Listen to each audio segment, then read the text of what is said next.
Hello, my friend. Before we start this amazing episode, I want to invite you to the personal Patreon page of this podcast.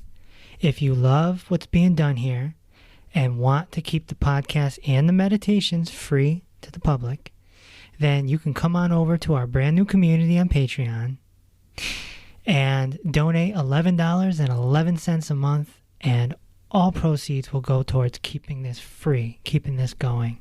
Plus, we'll be building a community together, and I'll give you bonus material.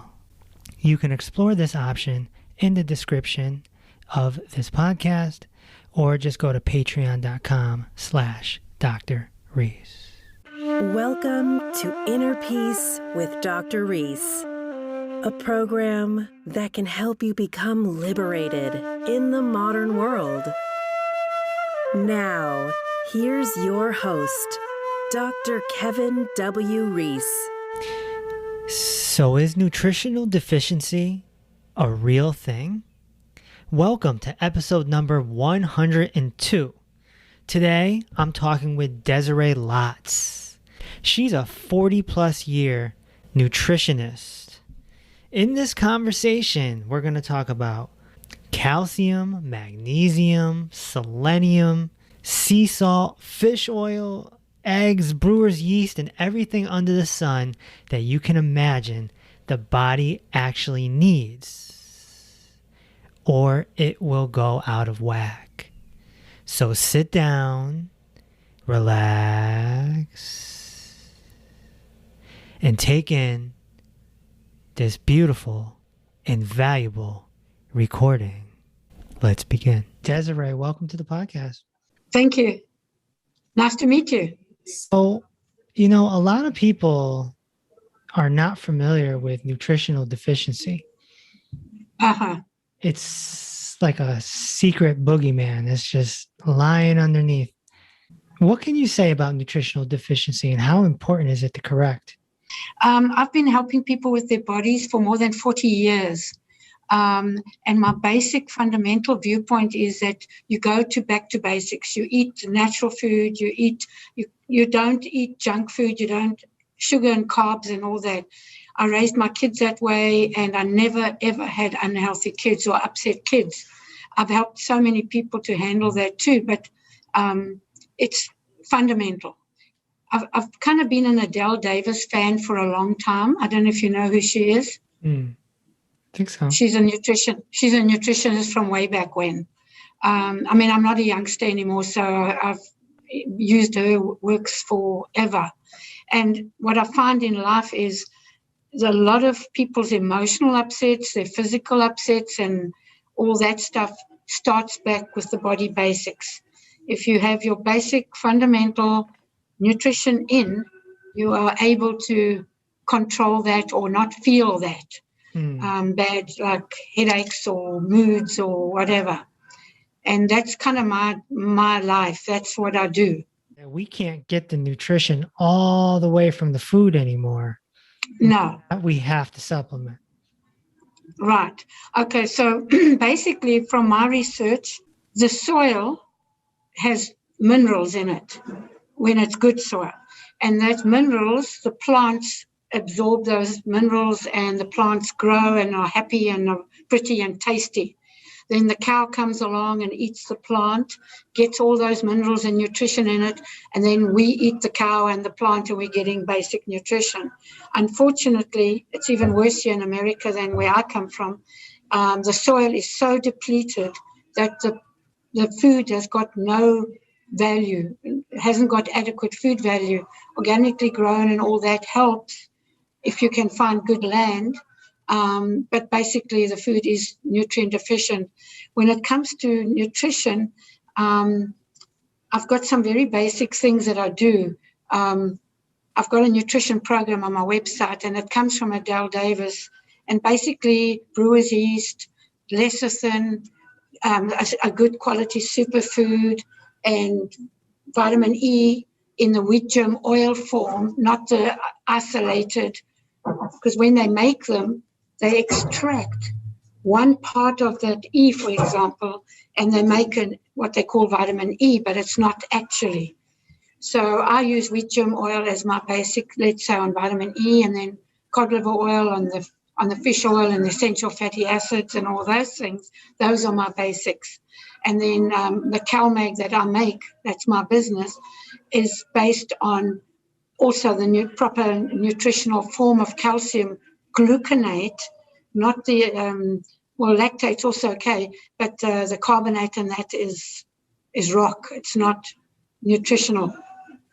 So that's kind of what the program that I recommend to people I work with. You mix it up and you make like a smoothie out of it. And Right. And what's very important in all of this is the lecithin. I'm also a detox specialist. I haven't been practicing it for quite a while, but putting people through a purification program with vitamins to help them get off drugs or clean out their bodies from all the toxins, which we all are getting. And then based on that, what happens is when the toxic particles, let's say you're a drug addict and you're having cocaine, or you're an alcoholic and you're drinking, or you're just getting exposed to all the junk in the environment, when your body can offload a certain part of it, but it can't offload all. So the body is very clever, and it coats those particles in fat and deposits it in the fatty tissue. So now it's living in the fatty tissue, and let's say you tired one day, or you're walking down the road, you haven't eaten, your blood sugar's all out the bottom, and the body pulls on that fat for energy. Now, unfortunately, that piece of fat just happens to have, let's say, an alcohol particle in it. And that alcohol particle is associated with a drunken fight in a pub many years ago. Your wife was flirting with a guy or whatever.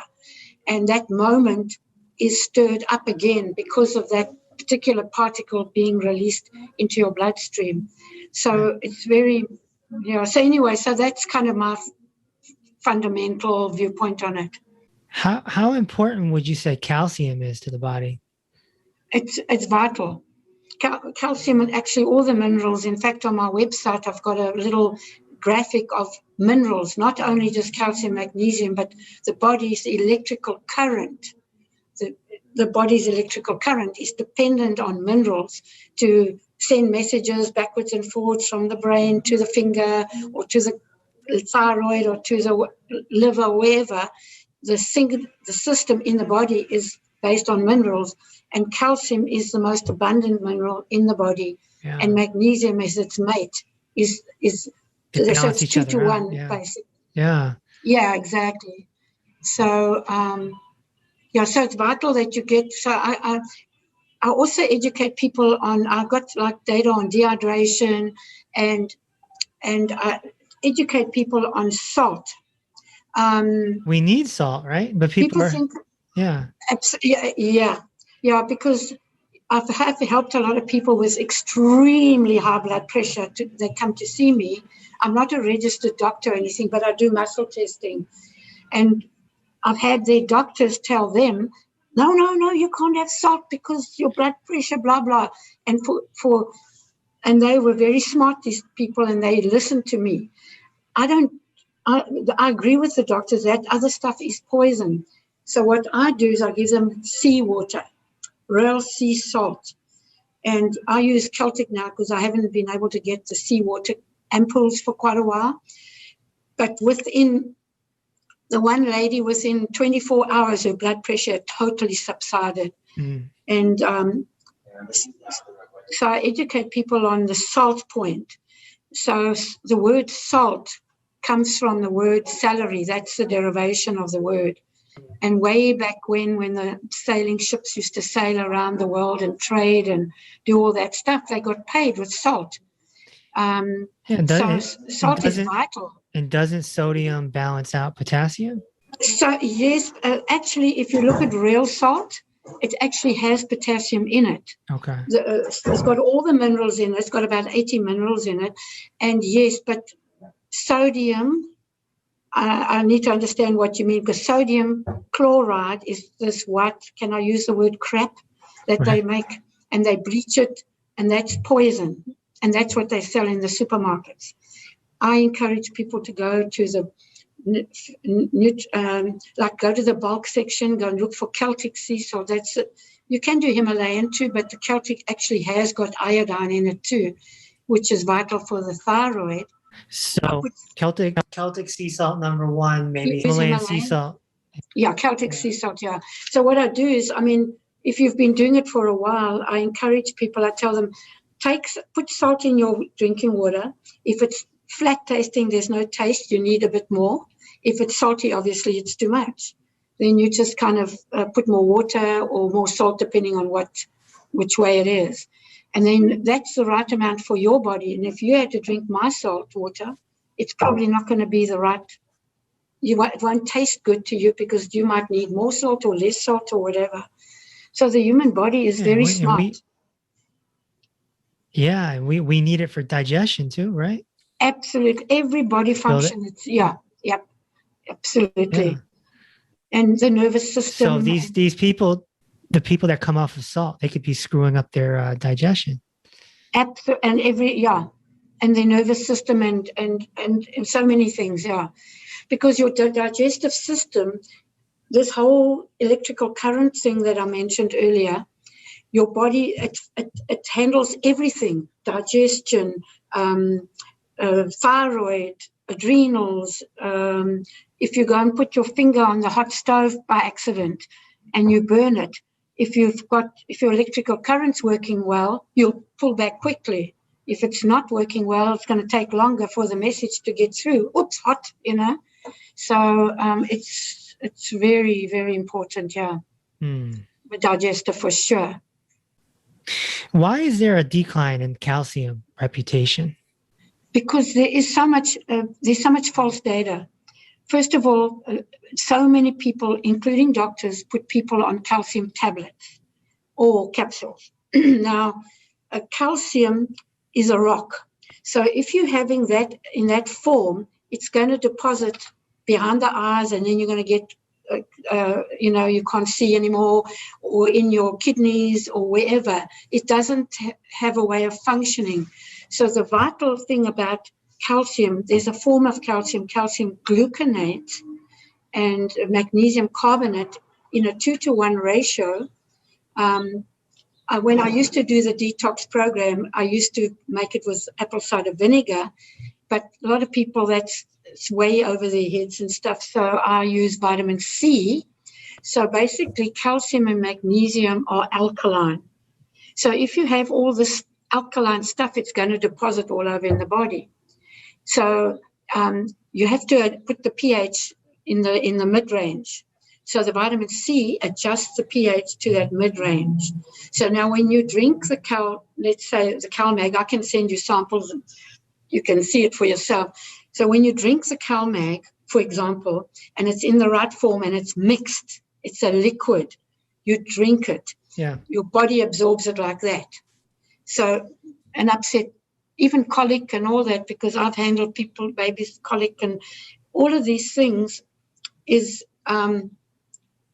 they just need this stuff. And the way I describe it to people, I say, think of a worm, because, the body inside is hard to see. You can't see what's going on. So you want to get a picture of it. So I describe it to people as like, let's say a worm goes like this and like this to move. So this part of it is the calcium.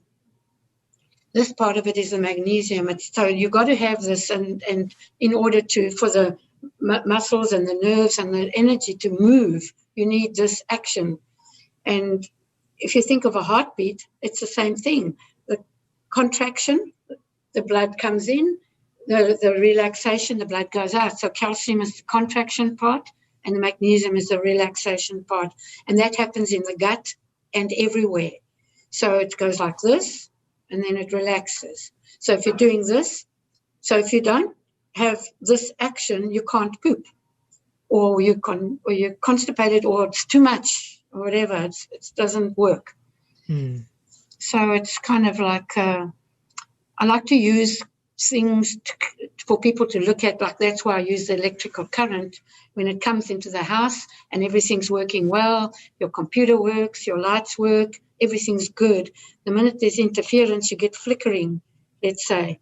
In the worst case scenario, you have a blackout, and then that's body death. I kind of do that but I don't talk about that too much, but that's actually body death. So in between, you've got all these other things are not working properly, this intermittent, like you described, it's not working. And the minute you have enough of these minerals, then they can do their job. Yeah, you know what happened to me is out of the clear blue, I started getting like electrical shocks throughout my whole body, Right. not just hands and feet. Yeah. And it happened like 4 or 5 times over the course of a month. It freaked me out. And, nutritional deficiency. Always, right? Yeah, you can go back to that. Yeah. And my B12 was like 290 at the time. And now it's like 770. Okay. Big difference. Okay, so what do you say to a vegan? I was vegan for 10 years. What do you say to a vegan about nutritional deficiency, especially omegas and fish oil? Okay, well then if you don't, fish oil is also a problem for a vegan then, obviously. Well, there's other oils that do have all of those things in too. There's I've gone blank now on the name of the oil. There's different vegetable oils. Flaxseed? That do have, yes, flaxseed. Flaxseed, yeah, they have, it has also got that kind of value. But fish oil seems to be like the top of the line. Yeah, I've kind of always been a fish oil person. I've been that for so long. It's kind of my basic stable datum. But I've bumped into people like what you just said, vegetarian or vegan or whatever. Fish oil has a lot of research behind it, doesn't it? Yeah. There's been a lot of studies. A lot. Yeah, I'm kind of not completely up to date on it all, but I mean, I've been doing this for so long that it became such a habit for me that I didn't look into it anymore. Yeah. If you know what I mean. When you know something, you've known it for 40 odd years. I mean, who would ever think that fish oil would be anti-inflammatory? Like, yeah. And it's got so much value. And the other interesting point here that I'll just bring up, do you know who Dr. Royal Lee is? No. He's the standard process originator. He was a dentist, and he's no longer around. But he founded the company Standard Process, and their supplements are all food-based. And I've got a lot of his research materials and reference books and stuff like that too. And it was interesting because I have an article on my site as well called Sunburn and cold sores and stuff like that. And basically, from the research I did on his materials, sunburn is also known as hypervitaminosis D. You've got too much vitamin D. So when I did all the looking into it and research, so what happens is when you sit out in the sun, you're absorbing, and we know that you need D to absorb calcium. Okay, so you're sitting in the sun, you get a lot of D, and you're absorbing the calcium. So the calcium comes in, but here's the deal. The D is only floating around in the bloodstream. It's not going into the tissues or the bones. So, and that's why you got all this sunburn and apparently he also says if you get a cold sore, take it as a sign of low tissue calcium. And the solution to that is essential fatty acids, which you're going to get in your fish oils and even in the flaxseed and stuff. So the essential fatty acids is what brings it into the tissue, into the bones for that part of it, and to all the tissues, because calcium, the body has thousands of functions that need calcium and magnesium as well. Well, that's interesting about calcium, because a lot of doctors, the medical establishment says don't take too much calcium, but most nutritionists give lots of calcium, like mega doses. Yeah, and the point here is that the calcium tablets are the ones that are causing a problem. And if you, and I have, you've got a gland, the parathyroid, which is next to the thyroid. And it's not part of the thyroid, it's just that it's alongside the thyroid. And there's four of these little glands here. And their job is to balance the calcium in the body and or the bloodstream. So basically what happens is, my theory is, I haven't looked into it, is that when doctors test people and say, oh, you got too much calcium or whatever, I believe that's the problem. The calcium is floating around because maybe as a vitamin D, or it's getting into the bloodstream, or whatever way, through these tablets, and it's not going into the tissue. So it's sitting there, and then it's depositing in different parts of the body, arteries, then you get atherosclerosis, and behind the eyes, and then you get that eye thing, and you can cause kidneys all over, you can cause heart attacks and all kinds of stuff because you're causing blockages. So my theory is, I don't trust doctors, I must be honest. I look and I trust the doctors like Dr. Royally and those kind of doctors. So what I believe is happening is that calcium is floating around in the bloodstream. So they're saying, don't take more calcium, don't whatever. But the point you have to do is you've got to get that calcium into the tissue, into the bones. But that form of calcium that most people are taking is tablets or capsules. And it doesn't have the balance with the magnesium, which it needs to absorb, and vice versa. And it doesn't have that acid base. Yep. You need it in a liquid form. Yes. You make it in boiling water. You dissolve the mixture, and then you can put it. I discourage people from putting any kind of sugar thing in it, but some people, okay, the kids, whatever, unsweetened fruit juice maybe, or a herbal tea bag, or I just take mine straight, and a lot of people do, and then either have it cold with ice or drink it hot, whichever way you like. And then it goes into the body and it doesn't get stuck anywhere.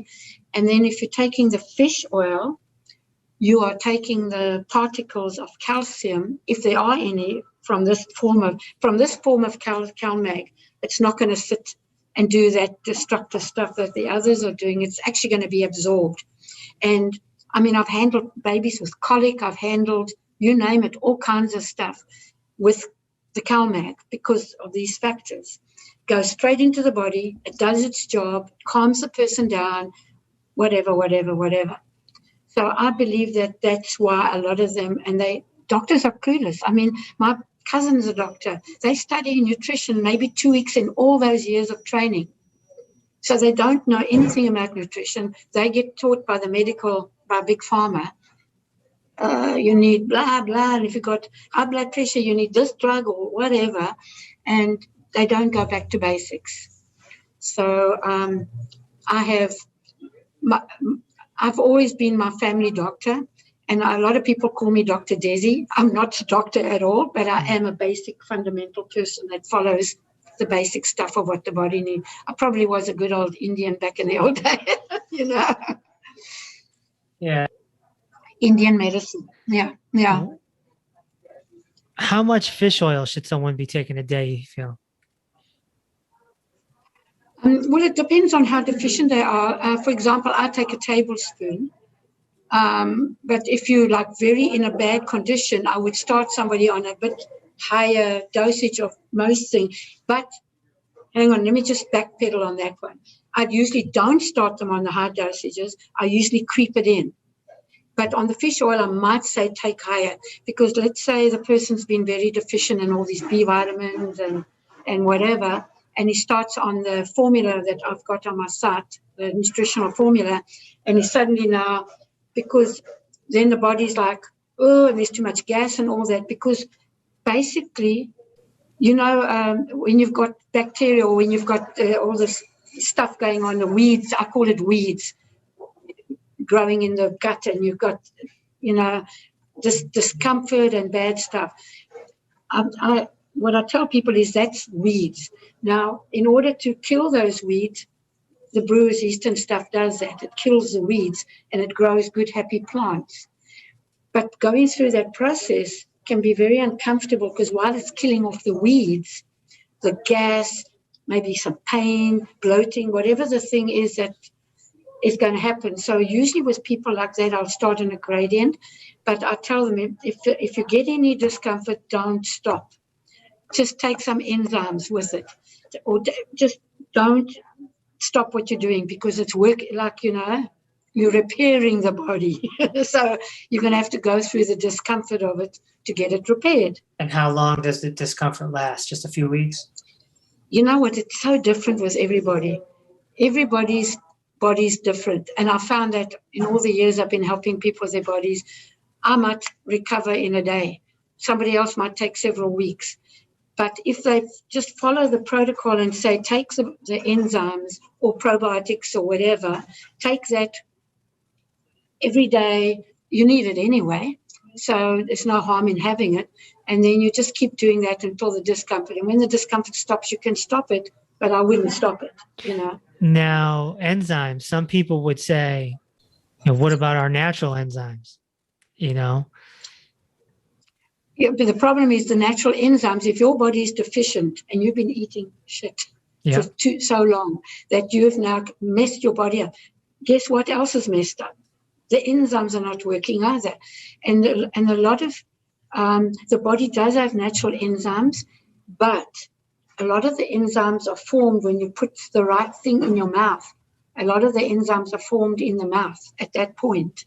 So if you're eating a lot of junk, you're killing.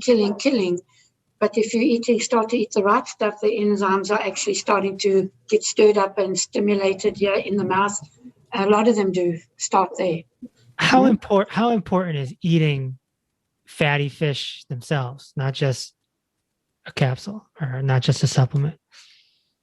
It's always much better to eat the real thing. From our perspective, it's to eat the real thing, to get the real food. But of course, if you've got vegans and vegetarians, they won't be able to do that. So, and a lot of people, there's a lot of talk about low-fat diets. I am so against that. Your body needs the fat.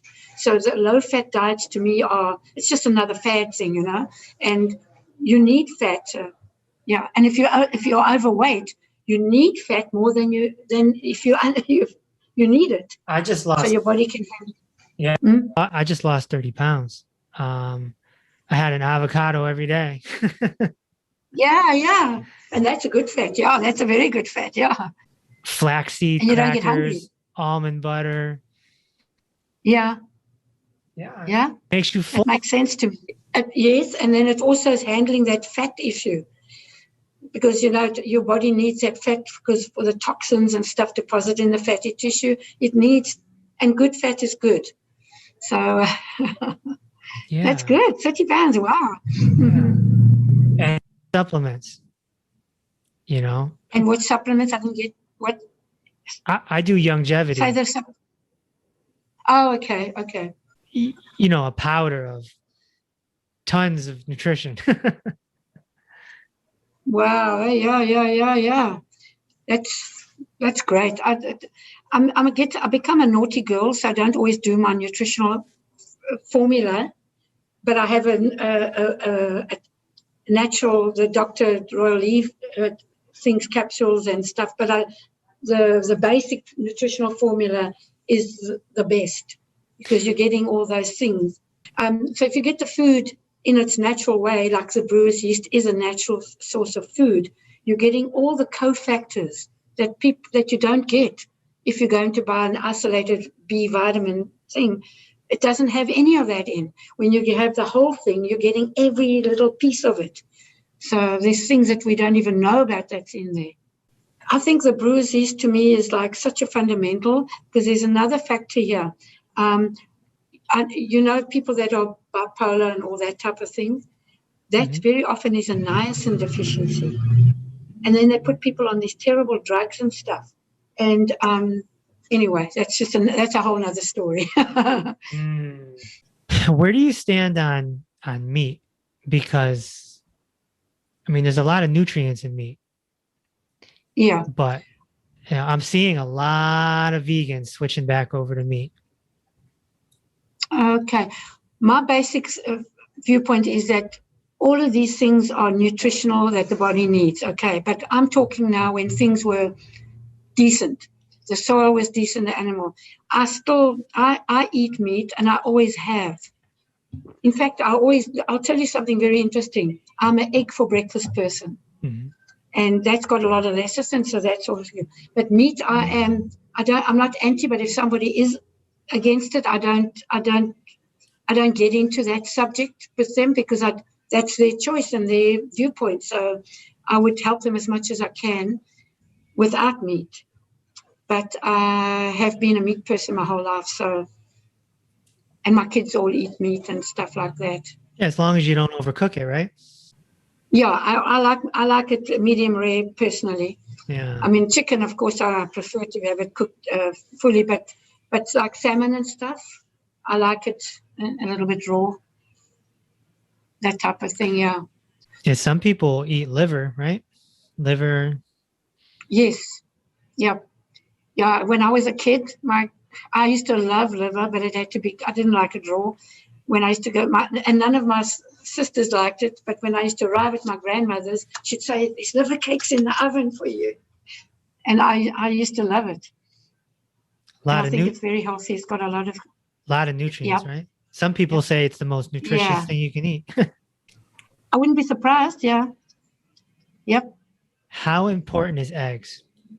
I feel it's very important. I've been doing eggs my whole life in the morning. First of all, it gives you protein, but since I've all my research and stuff over many, many years later, especially when doctors talk about don't eat eggs, you've got high cholesterol. That's the worst thing that you can tell the person who's high cholesterol. They need the eggs because they need the lecithin to break down the cholesterol. And of course, eggs are high in lecithin. And that's why another part of the medical thing that just makes me so pissed off. But now I see there's a bit of a change of tune. I've noticed something. I don't know if it was NIH or somewhere saw something online where there seems to be a slight shift of viewpoint on that in the medical industry, but that lecithin is vital. Do you cook your eggs? Oh, does it matter how someone cooks their eggs to get the most nutrition? Well, I don't know. I haven't looked in that one particularly, but I have a little dash machine, those little dash machines. Do you know what I'm talking about? It's a little machine, and you can just plug it in, and you put a little bit of water in it, and you can make a omelet, or you can make boiled eggs, or you can make whatever. I use that, and I like my eggs. If I'm frying them, I like them medium. Personally, if I'm boiling them, I like them a little slightly soft. If I'm making an omelet, obviously I cook the omelet. But everybody's so different. I used to put them raw into the mix that I just told you about, but I don't do that. I just have my eggs the way I have them. So we need that cholesterol. Our brains are very dependent on cholesterol, exactly. And if you're low, and you're going to have problems with the brain, yeah. But you've got to have it so that it's not floating around in the bloodstream, so it gives you a heart attack or some crazy thing, yeah. Totally, I agree with that point.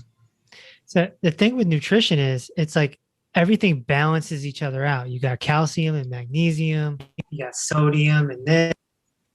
Potassium, the whole nine yards. Even fish, they say, all right, there's mercury in fish, but my understanding is that selenium counteracts the mercury. Yeah. There's a lot of counteracting factors, and selenium and something else as well. It'll safeguard that brain. So should we be taking selenium every day if we're fish eaters? Probably should be. But I think if you're doing the salt water thing, and even the brewer's yeast, I can't remember now, but I have to look on my site because I've got the ingredients on there. It may have selenium in too. So obviously you're going to get some natural stuff that's got it. So, but yeah, it's important, very important. So what's the significance of magnesium? This is one that messes up our muscles, right? I guess it depends on how you do it and if you do it in the proper, because if you have too much magnesium, you're going to create a calcium deficiency if you don't have them in balance, and vice versa. But magnesium is vital for, as far as I know, at least 600 body actions. And one of the main ones is diabetics. And it's just like it's so vital for a lot of these things, but also the nerves. And I don't know if you know this one. I actually have an article on my website for this as well. Noise burns up magnesium. So my article on my site talks about noise, and that's my reality is that's where drug addiction very often starts. I don't know if you've done this because I don't know how old you are, but we used to go to blah, blah, all that stuff, and there's loud music and noise and all this stuff going on, and what it's doing is burning up the magnesium. Now, what it does is makes you crave cocaine, because that reduces the stressful feeling, but obviously you don't want to go there.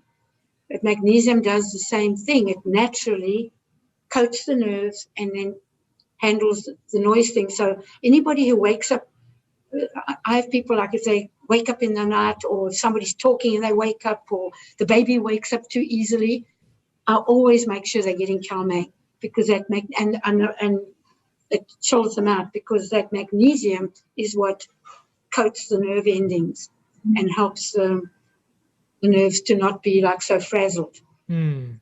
I wanted to do a project one time to go and promote to the druggies at these raves and whatever they do, to tell them, you can give up that if you want to. And my friend said, are you kidding me? That's the wrong place to start with that, because I've also been, my daughter ran a drug rehab facility in South Africa, and I was the detox person who ran the detox part of it. But it's funny, but it's true.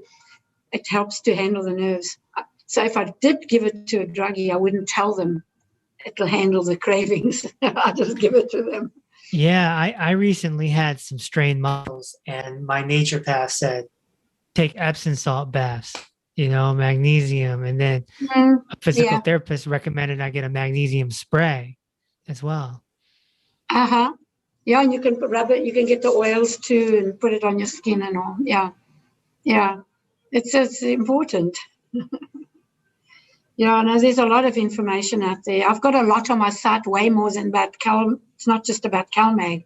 It's about all these other different, but also ties the thing together, So what is... Because I'm not just about... The CalMag became a passion because I helped so many people get off drugs and detox and all that. And so it became a passion. But I'm an overall person. I want to help people. My basic purpose is to help people so that their bodies are in good condition, so their tension goes off their bodies and outwards, so they can participate in life and have fun, enjoy, and do, if it's spiritual or just have fun, whatever it is, it's very important.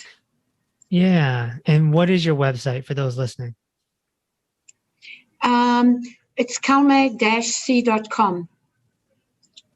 So CalMag, I guess people know how to spell that if they're into nutrition, -c.com. CalMag-c.com. Yeah. I would imagine it can help people sleep as well, right? Absolutely. It's one of the main things. I've got hundreds of success stories, and the top of that list is sleep, pain, and those kinds of things. It's just, and stress is another factor.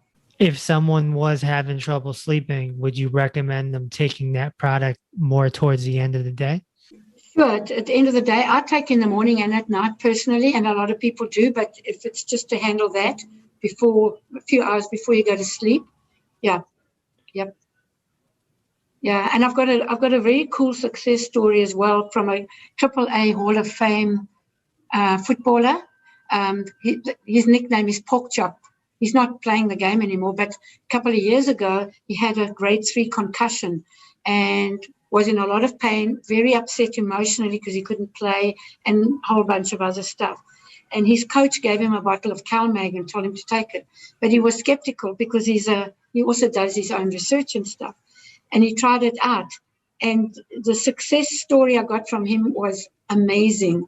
it helped with so many other things. Restless legs he had, the sleep issue, which he didn't even realize actually, and then it handled that. And then, of course, the pain and all those things too, yeah. So if anybody wants to look at that, they can just go on my site and go and search for pork chop. Okay, cool. Yeah. Desiree, this has been a great conversation. I appreciate it. Yeah, thank you. I enjoyed it too. So nice to meet you.